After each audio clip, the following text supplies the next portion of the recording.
Bonjour à vous tous.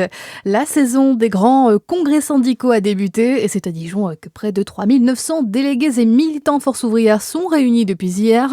Les échanges vont durer jusqu'à vendredi au parc des expositions et il sera notamment question de l'avenir du secrétaire général Frédéric Souillot, Val-de-Marne-de-Lage. Oui, Frédéric Souillot qui est arrivé en terrain connu puisqu'il est lui-même originaire de Côte d'Or.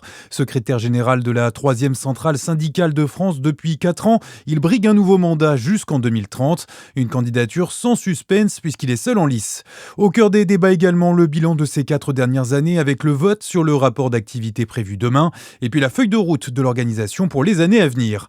Enfin, ce congrès dijonnais est aussi l'occasion pour Force ouvrière de retrouver 2 de ses membres, Cécile Colère et Jacques Paris, militants de longue date, récemment de retour en France après 4 ans de détention en Iran.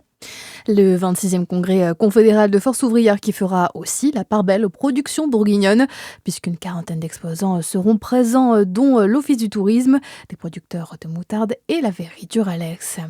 Le ministre de l'Industrie Sébastien Martin en visite ce jeudi en Saône-et-Loire. Il devrait procéder à 2 inaugurations, dont celle de la coulée continue à Industil, usine de production d'acier au Creusot.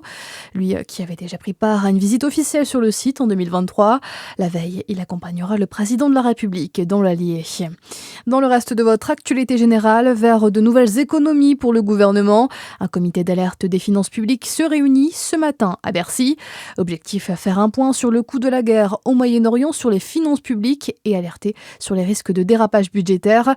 L'exécutif pourrait ainsi annoncer des mesures d'économie pouvant aller jusqu'à 6 milliards d'euros, dont 4 milliards d'euros pour l'État et 2 milliards pour la sécurité sociale. Le gouvernement qui a rencontré les distributeurs de carburant hier au cœur des débats, les marges sur les prix de l'essence. La filière doit ainsi présenter d'ici jeudi l'évolution et le calcul de ces marges au ministère de l'économie. Les prix du pétrole qui ont de nouveau augmenté en raison des tensions au Moyen-Orient. Une hausse qui devrait se répercuter ces prochains jours à la pompe. À noter d'ailleurs les artisans jurassiens qui comptent se mobiliser vendredi contre la flambée des prix, notamment des matériaux et du carburant. Une opération escargot dans le Jura, principalement à Lons-le-Saunier et à Dole, est prévue. Un mot de sport côté frisbee, notamment à Besançon. La Ligue de Flying Disc de Bourgogne-Franche-Comté organise la première phase des championnats régionaux outdoor d'Ultimate les 25 et 26 avril prochains à la Malcombe. Côté basket, Victor Wembanyama, une nouvelle fois dans l'histoire de la NBA. Le Français devient le premier joueur de l'histoire élu défenseur de l'année à l'unanimité. L'ensemble des 100 votants a voté pour lui. À 22 ans, Wemby est le 3e Français à décrocher ce titre après Joachim Noah et Rudy Gobert. Voilà pour l'essentiel de votre actualité. À suivre la météo sur Fréquence Plus.